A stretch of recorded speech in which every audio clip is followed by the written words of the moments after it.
Welcome back to પહેલી માહિતી. Gujarat police ભરતી બોર્ડ 2024 જે 2024માં પીએસઆઈ અને લોકરક્ષકની ભરતી જાહેર કરવામાં આવી છે, તેના અંદર માત્ર પીએસઆઈ માટે એક નવો નિયમ જે આપવામાં આવ્યો છે.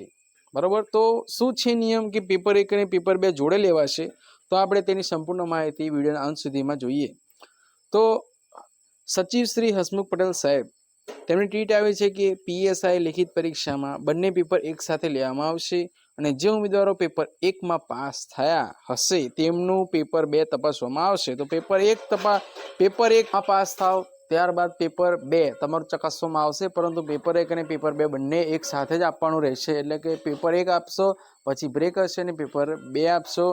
તો આ પેપર 1 અને પેપર 2માં શું છે, કેટલા કલાકનું પેપર છે, શું હશે, એક દિવસ જો એક સાથે લેવામાં આવશે તો કઈ રીતે લેવામાં આવશે, તેવી સંપૂર્ણ વિગત તમને આ વિડીયોના અંત સુધીમાં મળી જવાની છે. તો વિડીયોના અંત સુધીમાં બન્યા રહો. વિગતવાર માહિતી મેળવીએ તો જ્યારે પીએસઆઈની ફિઝિકલ એક્ઝામ પાસ થઈ જશે ત્યારે, જ્યારે સેકન્ડ સ્ટેજ પર મેઇન એક્ઝામ આવશે ત્યારે 2 પેપર હશે. એક છે જનરલ સ્ટડીઝ MCQ જે 200 માર્ક્સના હશે, 3 કલાકનું પેપર. ત્યારબાદ બીજું પેપર ગુજરાતી અને ઇંગ્લિશ લેંગ્વેજ સ્કિલ, ગુજરાતી અને અંગ્રેજી ભાષા જે લખવાનું રહેશે, જે 100 માર્ક્સનું અને 3 કલાકનું પેપર રહેશે. તો આ રીતે ટોટલ પેપર 1 અને 2 થઈને ટોટલ 300 માર્ક્સ છે અને 6 કલાકના પેપર રહેશે 2. બરાબર, તો હવે ટ્વીટમાં એવું કહેવામાં આવેલું છે કે આ જે પેપર 1 અને પેપર 2 બરાબર તે એક જ સાથે લેવામાં આવશે. એટલે કે આ પેપર 1 પૂરું થાય પછી બ્રેક આપવામાં આવશે અને બીજું પેપર લેવામાં આવશે ત્યારબાદ આગળ આપણે પેપર 1ની વાત કરીએ, જનરલ સ્ટડીઝ. બરાબર, તેમાં પણ પાર્ટ A અને પાર્ટ B અલગ અલગ છે.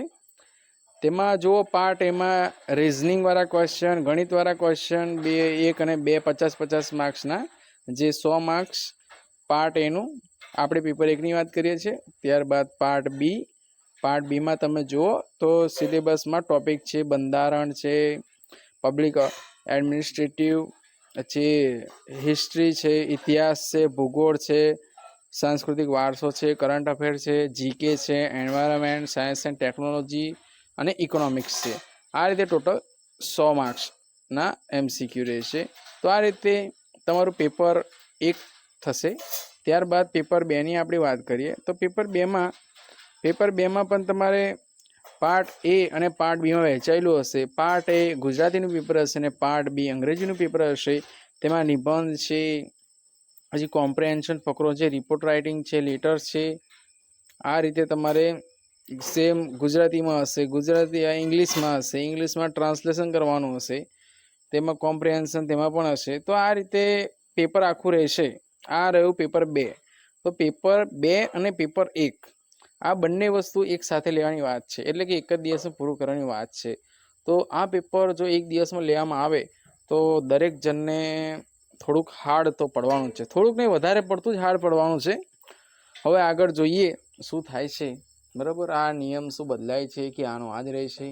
તો આ રીતની ચોક્કસ માહિતી મેળવવા માટે આ યુટ્યુબ ચેનલ સબસ્ક્રાઈબ કરો અને જો વિડીયો ગમ્યો હોય તો આ વિડીયોને લાઇક કરો અને જરૂરી લાગતા વળગતા ઉમેદવારોને શેર કરી દો, જેથી કરીને તેઓ પણ આ માહિતી મેળવી શકે.